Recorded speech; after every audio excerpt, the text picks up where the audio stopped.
Good morning, guys. Happy Sunday. My eyes are getting blinded stepping out here, but as you can see, very beautiful day. Much better than anywhere in Canada.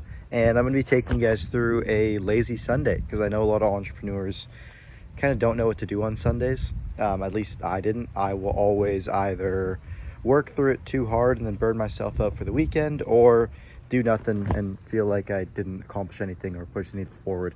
And at least for me, I really can't handle not working on Sundays or any day of the week for that matter. So yeah, it is around 10:36 a.m.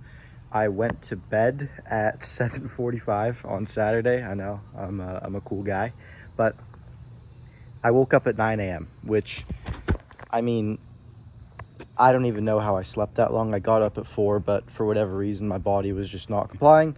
I fell back asleep, and I guess my body needed it, so I'm not too mad. Better happened today than any other day of the week. So from that point on, I've just kind of went about my morning pretty chill. I got some mail from YouTube that I actually have to action. I'll do that right now. And yeah, I'm just gonna sit down. I've got planned probably working from now, so 10:30ish until 4 p.m. Yeah, that would be about pretty good. Then I'm going to go for my run around 4, take you guys with me, and I will be going to bed immediately when I get home after like eating and stuff, which will be, yeah, like 6:30, and 6, yeah, no, I'm not doing it. But I can sit down and then I'll be good for the day. So to walk you through kind of the actual thing, because I always do my calendars, you can see a little bit. I had my ramp up period. I have finishing research, was just watching a bunch of podcasts. I've got like this tool where I can watch podcasts, and you can see here, I don't know if you can really see, but I can put it on like 16x speed if I want to. Now I'm not gonna do that. I found around 3.5 to 4 is kind of the zone where I can still really understand and skip through stuff. Then I've got to onboard a new customer, which is all good. That's super good. Then I want to write the script outline. So I'm just going to be listening to the research, saying any good nuggets. I've already got pretty much all the core research down. When I listen to the podcast from the person, I'm really just looking for details and little one-off stories that they tell so I can add to it and really give it that dramatic effect that, oh, this guy really did look into what this person's doing in their life. And then from that point on, I want to get all my finances tracked down and set up some new software for YouTube. That's going to be fun. And finally, I'm going to document and edit and clip up this video, post it, go for my run, and then, yeah, bed. So what I'm gonna do now, I'm gonna set this down here.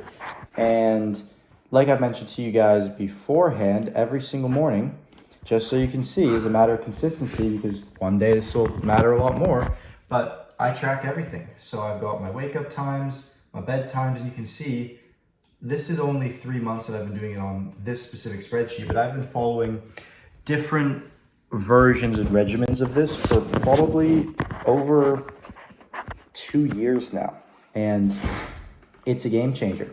So yeah, what I'm gonna do now is I'm gonna fill it out. So I have not journaled. I did block my calendar, so I can check this off.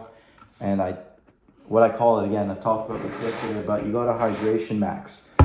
Now, somebody can give you a sciencey explanation, but from my explanation, when you consume a lot of water, especially in the morning, it makes it feel like, it's almost like I imagine your brain like an engine, and this is like oil. And without just consuming a whole bunch of water, your brain doesn't work as well. And that's the conclusion that I've come to. And again, I don't know why people just get like small glasses of water and have 8 glasses, like ridiculous. Just grab one massive jug, and then you can sit here all day just like me. And yeah, whatever that gets you. So I'm going to lock in and get all this done, and I will give you guys an update as I am probably done the research going into the next aspect of stuff. Okay, so it is 3:50 p.m. and today did not go as planned. I have been sitting here since the last video. I don't think I've really stood up.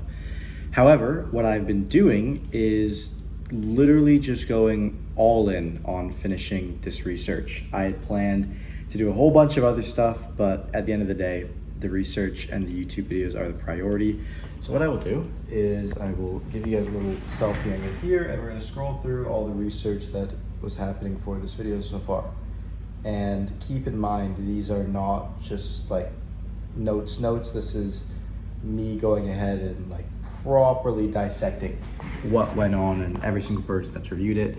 It's taken me, I don't even know, easily over probably 20-30 hours of content. Yeah, it's been a pain. I have got some cool tools that I found. I found this thing where I can exponentially speed up the videos, so that makes getting through 5 2-hour podcasts maybe only a, I don't know, like what is that? So 10 hours, maybe only like a 5-hour, 4.5, 3.5 hour process. But yeah, like regardless, it's still not, you get this feeling, and this happens to me when I read a lot as well, but your brain just starts to expand and hurt because of the amount of information. So as you can see on my little focus bar right here, it says 5 hours and 21 minutes since my last break. So yeah, just as some proof that I've been sitting down here, I use this app called Rise to kind of check, so you can see, like, this is what my day looks like, 10:30 when I sat down, up until 3:50 here, and I've done nothing but just sit here. So, and I got up late today, as I shared with you guys before, so it's not like this is not a really great or exceptional locked in day, it's just a day. So what I'm gonna be doing now, and my plan is, I have to onboard this client now, and I have to clean up, let's see here, one script, maybe, yeah, I have to just get all the videos ready for next week for clients. So that's gonna be a little bit of a pain in the keister, to be honest, just because my brain is so fried right now. So honestly, what I'm gonna do is I'm gonna get the light in here now. Let me do this. This is what I do when I start getting tired. And usually I would just tap out, but I will open these up. I'll like take my hood off, and instead of listening to Brain FM, which I guess is another way that you can see how long I've been sitting here, I will start putting on some music. And as I've told you guys, I listen to anything. I'll listen to like new wave 80s music, I'll listen to house, I'll listen to rap. When I played video games, I'd listen to music so often, so I've got a pretty diverse bag. And yeah, just gonna get some more stimulating stuff going, and have that pull me through the rest of this. I probably need 30-ish more minutes in like a very focused state, because I also didn't have any caffeine or just teas, but I had no nicotine today. So I want to reset myself for the week with that. And I can also feel that I don't have my gum that I'm always chewing, which does make it harder. But hey, whatever. I'm not going to be a bitch and go about that. So let me cross this out, because the research is now officially done. Client to onboard, script to write, and then I need to go for my run. If I can get that done in the next little bit here, I can go for my run, get back, tracking my finances, setting up this software. Honestly, not like a big thing that I'm worried about. So sorry, I should probably.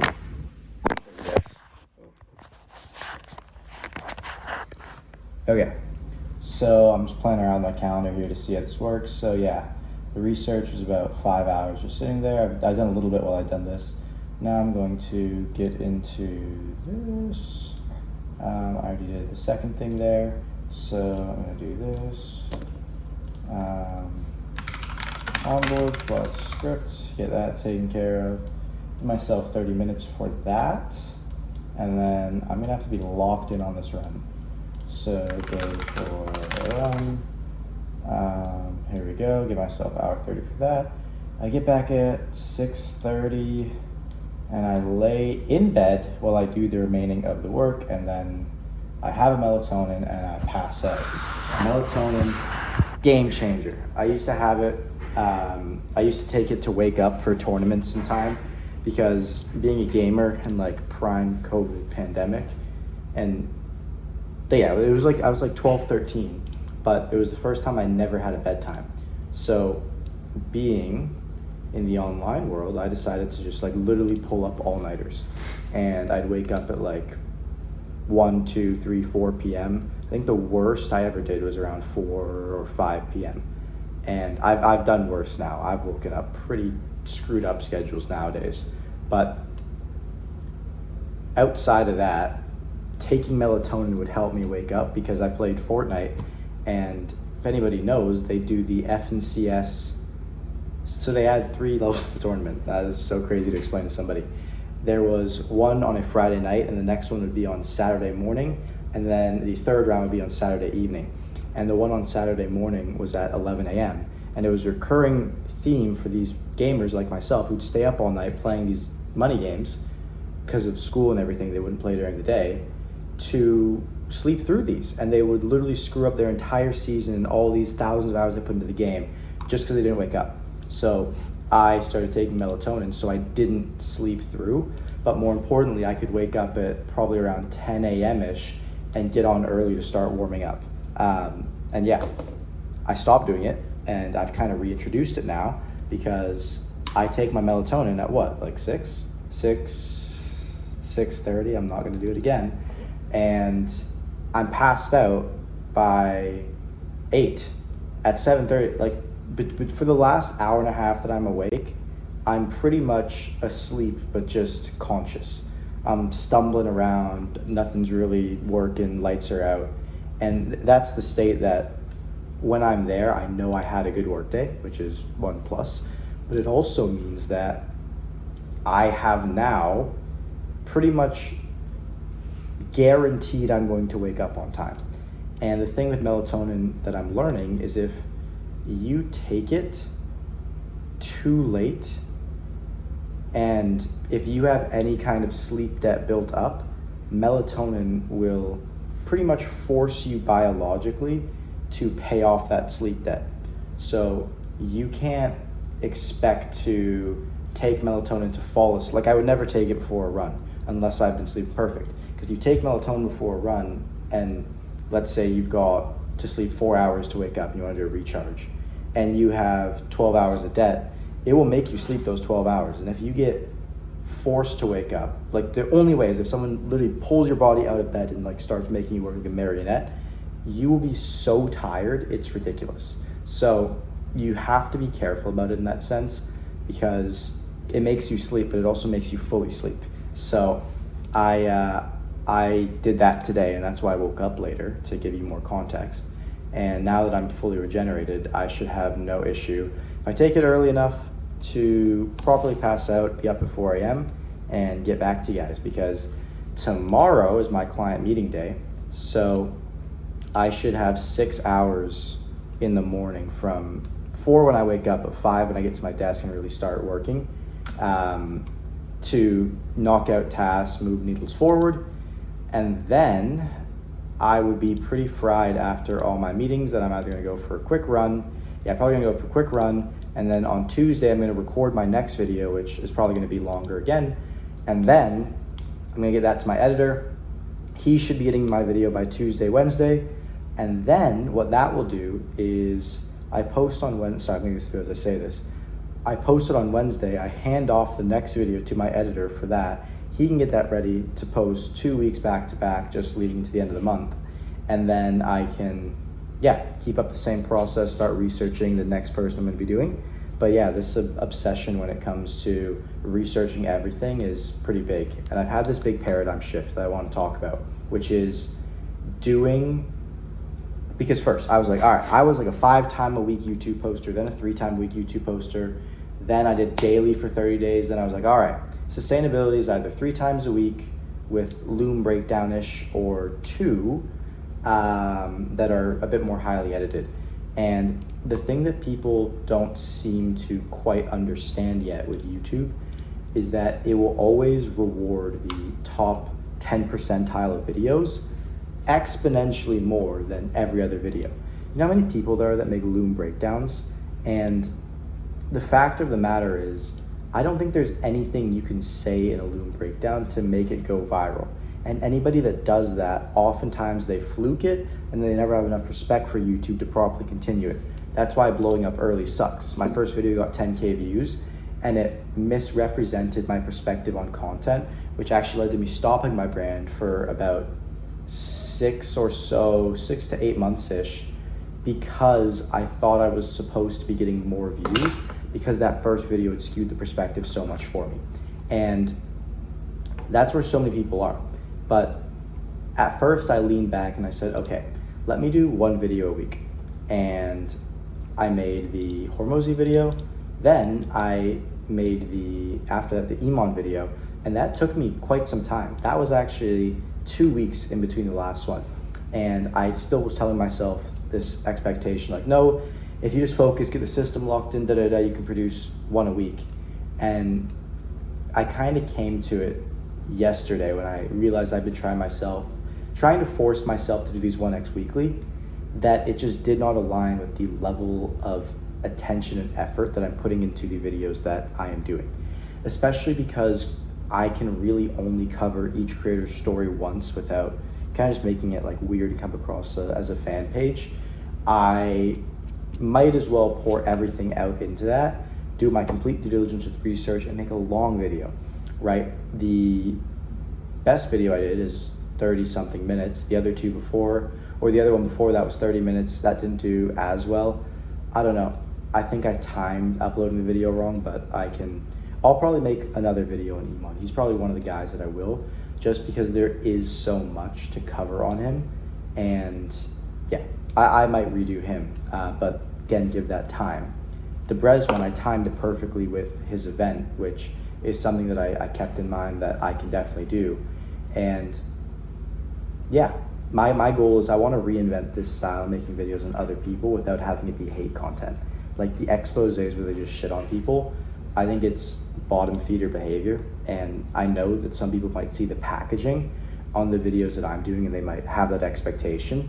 But in the videos, I give nothing but praise to the individual, because I'm someone who, A, is sold info products, but also genuinely commends and respects the efforts that go into marketing and building the brand.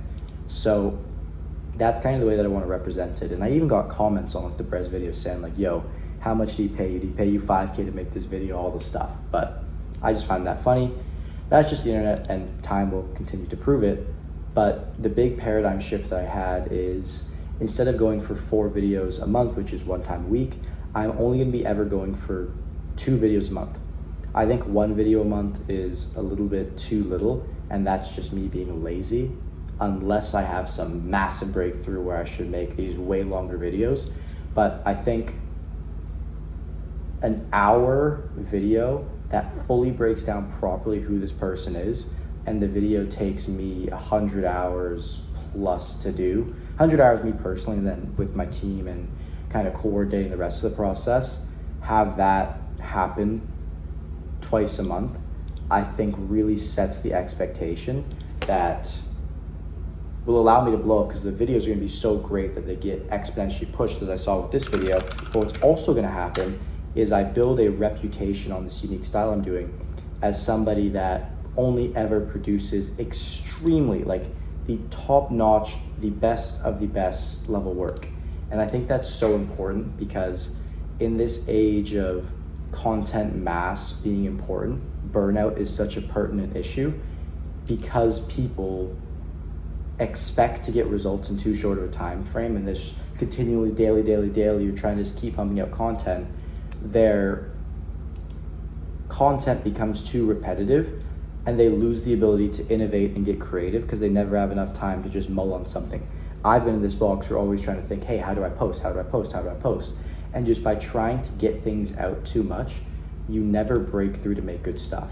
And I would honestly say there are very few people in kind of the info world that have genuine creativity in their videos. And there are very few people that have it in their videos.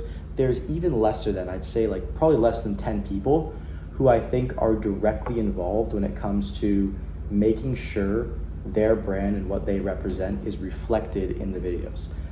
Rob the Bank, funny enough, He's more Instagram focused. He hasn't quite cracked YouTube long form yet. However, I think his style and the way he'll approach things uniquely, as I'm doing so much research on the guy, is something that is a great job, and you can tell he has his creative vision integrated into the content.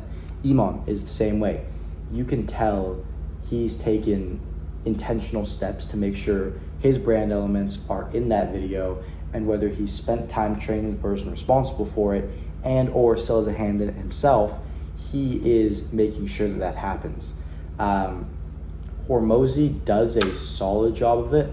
I think he did a great job when it came to the physical branding of the acquisition.com hats, the logos for the company, the colors, etc. When it comes to implementing creativity into that, not as much so. However, again, that's not the identity of his brand. That's not what he's even focused on. And creativity for him comes across in different ways. I'm trying to think who else does a great job of really putting those creative spins. Anyways, regardless, my point is like, very few people think about that. They just say outsource it to an editor and pay them. And yeah, when you don't do that, you lose the ability to make a single video that will be distributed to tens of thousands, if not hundreds, if not millions of people. And that's something that I've been focusing a lot on recently, because you see so many people come and go in this space as well. And I think it's so easy to adopt a victim mentality. And even if it's not a victim mentality, it's so easy to fall off when you dedicate yourself to posting so frequently, especially if you blow up quickly again, because you never gain that respect for what it takes to create a good video and nail down your format and build that cult-like following, right? It's very difficult to build a cult-like following if you are posting so frequently. You can never take a step back to look what's actually making this thing work. And there are anomalies of doing this, like TJR, but to pull that off, it requires this intuitive meta-genius level of content. Like for him, the fact that he's live trading the markets every day is a integrated way of him having content in his life. He doesn't have to go out of his way to produce that content, and yet it still represents his brand. You'll see that all the life aspects of what he does, his clothes, his fashion, the way he speaks, that is still all a part of the branding that he installs into the videos. And just because he doesn't have high production value doesn't mean that he's not thinking about these things. So that's kind of the core lesson that I've taken recently, and my actions as a result of that just look like posting less videos and really building a cult following when it comes to being the guy that when you want to hear about a creator and their story, you go to me, because I'm not going to give you the hate piece angle. I'm going to give you the strategy angle to learn from. And off the back of that, I'm of course going to sell my products where I help people do that. And I'm going to make money. People are going to get lots of value from the videos, and there will be no half-assery at any part of the process. So yeah, with that being said, I just spent 20 minutes talking that I could have spent doing all the crap that I was doing. So either I have to run faster or I have to do this work faster. Yeah, but peace.